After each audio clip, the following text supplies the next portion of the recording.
தேர்தல் பிரச்சாரத்தில் விஜய் சொன்னது போல 2 கட்சிகளுக்கு இடையே போட்டி இல்லாமல் 3 கட்சிகளுக்கும் இடையே போட்டி நிலவுவதை காலை 10 மணி நிலவரம் காட்டியிருக்கிறது. காலை 10 மணி நிலவரப்படி தமிழக வெற்றிக் கழகம் 103 தொகுதிகளில் முன்னிலை பெற்றுள்ளது. அதிமுக 71 தொகுதிகளில் முன்னிலை பெற்றிருக்கிறது. திமுக 51 இடங்களில் முன்னிலை பெற்றிருக்கிறது. தமிழக சட்டமன்ற தேர்தலில் பதிவான வாக்குகள் எண்ணப்பட்டு வருகின்றன. காலை 8 மணிக்கு தொடங்கிய வாக்குப்பதிவு விறுவிறுப்பாக நடைபெற்று வருகிறது. காலை 10 மணி நிலவரப்படி தாவேகா 103 இடங்களையும், அதிமுக 71 இடங்களையும், திமுக 51 இடங்களையும் முன்னிலை பெற்றிருக்காங்க. தற்போதைய நிலவரப்படி தமிழகத்தில் தொங்கு சட்டசபை ஏற்பட வாய்ப்புகள் இருக்கிறது. விஜய் வியக்கத்தக்க வகையில் தனிபெரும் கட்சியாக முன்னிலை வகித்து வருகிறார். தாவேகா முன்னிலை பெற்று வரும் நிலையில் அக்கட்சியின் அலுவலகத்திற்கும் விஜய் வீட்டிற்கும் பலத்த பாதுகாப்பு போடப்பட்டுள்ளது. தற்போதைய நிலவரப்படி தாவேகா, திமுக, அதிமுக இடையே கடுமையான போட்டி நிலவுகிறது அப்படின்னு தெரிகிறது.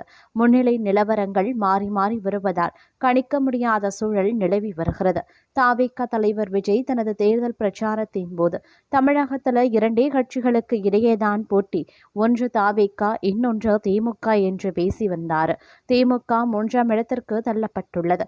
இதனால் தேர்தல் பிரச்சாரத்தில் விஜய் சொன்னது போல் 2 கட்சிகளுக்கு இடையே போட்டி இல்லாமல் 3 கட்சிகளுக்கும் இடையே போட்டி நிலவுகிறது. ஆனால் இன்றைய களத்தில் அதிமுகவும் கடும் போட்டி கொடுத்து வருகிறாங்க. சொல்லப்போனா திமுக, அதிமுக இடையேதான் போட்டியே என்று சொல்லும் அளவுக்கு அதிமுக 2ஆம் இடத்தில் உள்ளது.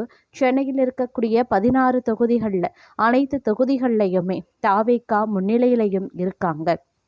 அது மட்டுமின்றி தற்போதைய நிலவரப்படி பார்க்கும் பொழுது தமிழக சட்டப்பேரவை தேர்தல் முடிவுகள் வெளியாக இன்னும் சில மணி நேரங்களில் இருக்கக்கூடிய நிலையில் நடிகரும் தமிழக வெற்றிக்கழக தலைவருமான விஜய் கட்சியின் முக்கிய நிர்வாகிகளுடன் தீவிர ஆலோசனையில் ஈடுபட்டதாக தகவல்கள் வெளியாகியிருக்கின்றன. தேர்தல் முடிவுகள் எந்த வடிவத்தில் வந்தாலும் அதனை எதிர்கொள்ளும் வகையில் அரசியல் வியூகங்களை முன்கூட்டியே ஆராயும் முயற்சியாக இந்த ஆலோசனை பார்க்கப்படுகிறது.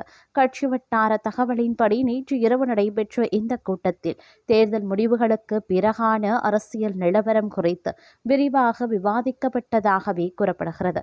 குறிப்பாக கட்சி பெரும்பான்மை பெற்றால் ஆட்சி அமைப்பதற்கான நடைமுறைகள் என்ன, பெரும்பான்மை இல்லாத நிலையில் கூட்டணி அரசியல் சாத்தியங்கள் என்ன என்பது குறித்து ஆலோசிக்கப்பட்டதாகவே தெரிகிறது.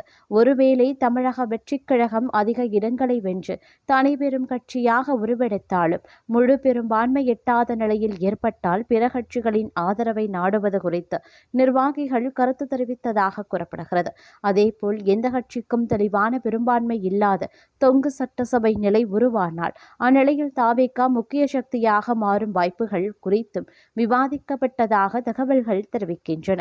அரசியல் நோக்கர்கள் கூறுவதாவது, தேர்தல் முடிவுகள் வெளியாகும் முன்பே பல்வேறு அரசியல் சூழ்நிலைகளுக்கு தயாராகும் வகையில் கட்சிகள் உள்மட்டத்தில் வியூக ஆலோசனைகளை நடத்துவது வழக்கமான நடைமுறையாகும். அதன்படி தாவேகாவும் தனது அடுத்த கட்ட அரசியல் நகர்வுகளை திட்டமிட்டு வருவது குறிப்பிடத்தக்கதாக பார்க்கப்படுகிறது.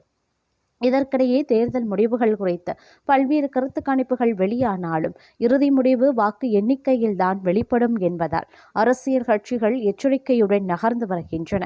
நாளைய முடிவுகள் தமிழக அரசியலில் புதிய சமன்பாடுகளை உருவாக்குமா என்ற எதிர்பார்ப்பு தற்போது அதிகரிக்க தொடங்கியிருக்கின்றது அப்படின்னு தான் சொல்லணும். அது மட்டுமின்றி 2026 சட்டமன்ற தேர்தலில் தொங்கு சட்டசபை அமைய வாய்ப்பிருப்பதாக சொல்லப்படும் நிலையில் 2026 ஆண்டு தமிழ்நாடு சட்டமன்ற தேர்தலில் எந்த கட்சிக்கும் தனிப்பெரும்பான்மை கிடைக்காத நிலையில் திமுக தொங்கு சட்டசபை அமைந்தது. இந்த நிலையில் கட்சியை ஆரம்பித்து 2வது வருடத்திலேயே விஜய் தொங்கு சட்டசபை அமைப்பார் என்கின்றனர் அரசியல் பார்வையாளர்கள். தமிழ்நாட்டில் நீண்ட காலமாக திமுக மற்றும் அதிமுக முக்கிய 2 கட்சிகளை மாறி மாறி ஆட்சி செய்து வந்துள்ளன. ஆனால் இந்த முறை அந்த பாரம்பரிய அரசியல் கணக்குகள் முற்றிலும் மாறும் சாத்தியம் உருவாகியிருக்கிறது. அதற்கு காரணமாக பார்க்கப்படுவது தமிழக வெற்றிக் கழகம் மற்றும் அதன் தலைவர் விஜய். கட்சியை தொடங்கி மிக குறுகிய காலத்திலேயே தமிழக வெற்றிக் கழகம் பல தொகுதிகளில் முன்னிலை வகிப்பது தேர்தல் முடிவுகளை கணிக்க முடியாத நிலையை உருவாக்கியுள்ளது. ஆரம்ப கட்ட நிலவரங்களில் இந்த கட்சி முக்கியமான சக்தியாக மட்டுமல்லாமல் ஆட்சியை அமைக்கும் கட்சியாக மாறும் மாறும் வாய்ப்பும் அதிகமாகவே உள்ளது. இதுபோன்ற சூழல் தமிழ்நாட்டில் புதிதல்ல. 2006ஆம் ஆண்டு நடைபெற்ற சட்டமன்ற தேர்தலையும் எந்த கட்சிக்கும் தெளிவான பெரும்பான்மை கிடைக்காமல் கருணாநிதி தலைமையில் திமுக கூட்டணி கட்சிகளுடன் ஆதரவுடன் ஆட்சி அமைத்ததும் குறிப்பிடத்தக்கது. ஆனால் அப்போது ஆட்சியில் பங்கு தரப்படவில்லை. இந்நிலையில் இந்த முறையும் தேர்தல் முடிவுகள் எந்த கட்சிகள் தனிப்பெரும்பான்மை கிடைக்காத பட்சத்தில் கூட்டணி கட்சிகளின் ஆதரவு மிக முக்கியம். தற்போதைய நிலவரப்படி தமிழக வெற்றிக் கழகம் 100க்கும் மேற்பட்ட தொகுதிகளில் முன்னிலை பெற்று வருகிறது. குறிப்பாக நகர்ப்புற மற்றும் இளைஞர் வாக்காளர்கள் அதிகம் இருக்கக்கூடிய பகுதிகளில் இந்த கட்சிக்கு நல்ல ஆதரவு கிடைத்துள்ளதாக கூறப்படுகிறது. இதனால் அடுத்த அரசு அமைப்பதில் இந்த கட்சி கிங் மேக்கர் ஆக மாறும் சாத்தியம் இருக்கிறது. அதே நேரத்தில் சில தொகுதிகளில் திமுக மற்றும் அதிமுக இடையே கடும் போட்டி நிலவுவதால் இறுதி எண்ணிக்கைகள் எவ்வாறு அமையும் என்பது இன்னும் தெளிவாகவில்லை. ஒவ்வொரு சுற்று வாக்கு எண்ணிக்கையிலையும் நிலைமை மாறிக்கொண்டே இருப்பது பரபரப்பை அதிகரிக்க செய்திருக்கிறது. ஒட்டுமொத்தத்தில் பார்க்கும்போது 2026 தேர்தல் தமிழக அரசியலில் ஒரு புதிய அத்தியாயத்தை திறக்கும் வகையில் உள்ளது. ஆனால் தற்போதைய சூழ்நிலையில் இறுதி முடிவுகள் வெளியாகும் வரை அரசியல் த்ரில்லர் தொடரும் என்கின்றனர் அரசியல் பார்வையாளர்கள். அதே நேரம் தமிழகத்தில் 234 தொகுதிகளிலையும் நடைபெற்று வரக்கூடிய வாக்கு எண்ணிக்கை மாநிலத்தின் அரசியல் வரலாற்றில் ஒரு புதிய அத்தியாயத்தை எழுதி வருகிறது. விஜயின் தாவேகா 107 தொகுதிகளில் முன்னிலை வகித்து வரும் நிலையில் திமுகவும் அதிமுகவும் நெக் டு நெக் போட்டி நிலவி வருகிறது. அதிமுகவை திமுக முந்தி கொம்பிட்டிருக்கும் நேரத்தில் தமிழகத்தில் சட்டசபை தேர்தலுக்கான வாக்கு எண்ணிக்கை தற்போது எண்ணப்பட்டு வருகிறது. இந்த தேர்தலில் தாவேகா தொடர்ந்து முன்னிலை வகித்து வருகிறது.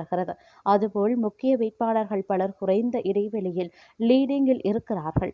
இது குறித்து பார்க்கலாம். 35% வாக்கு வங்கி தாவேகாவின் புதிய வரலாறு அப்படின்னு சொல்லலாம். தேர்தல் ஆணையத்தின் அறிவிப்பின்படி தமிழக வெற்றிக் கழகம் 35% வாக்குகளை பெற்று 98 இடங்களில் முன்னிலை பெற்றுள்ளது. தாவேகாவின் இந்த அபரிமிதமான வளர்ச்சிக்கு ஓய்வு பெற்ற IPS அதிகாரி ரவி குறிப்பிட்டது போல 1.5 கோடி குடும்பங்களில் இருந்து கிடைத்த ஆதரவே முக்கிய காரணம். குறிப்பாக சிறுபான்மையினர், மீனவர்கள் மற்றும் 41% வரை ஆதரவு தந்திருக்கக்கூடிய பெண்கள் வாக்குகள் தாவேகாவை முன்னிலையில் நிறுத்தியுள்ளன. வாக்கு எண்ணிக்கை மையங்களில் இருந்து வரும் தகவல்களின்படி பெரும்பாலான தொகுதிகளில் முன்னிலை நிலவரங்கள் 100 முதல் 500 வாக்குகள் என்ற மிக சிறிய வித்தியாசத்திலேயே உள்ளது. தாவேகா 35%, திமுக 24%, அதிமுக 23% என வாக்குகள் மும்முனையாக பிரிந்துள்ளதால் ஒரு தொகுதியில் வெற்றி பெற தேவையான வாக்கு சதவிகிதம் கணிசமாக குறைந்துள்ளது. நாம் தமிழர் கட்சி 3% வாக்குகளையும் பாமக 6 இடங்களில் முன்னிலை வகிப்பது பெரிய கட்சிகளின் வெற்றி வாய்ப்பை பல இடங்களில் நூலிழையில் தடுத்து வருகிறது. தொகுதிகளிலையும் தாவேகா முன்னிலை வகித்தாலும் RK நகர் மற்றும் சைதாப்பேட்டை போன்ற இடங்களில் ஒவ்வொரு சுற்றிலையும் முன்னிலை மாறிக்கொண்டே இருக்கிறது.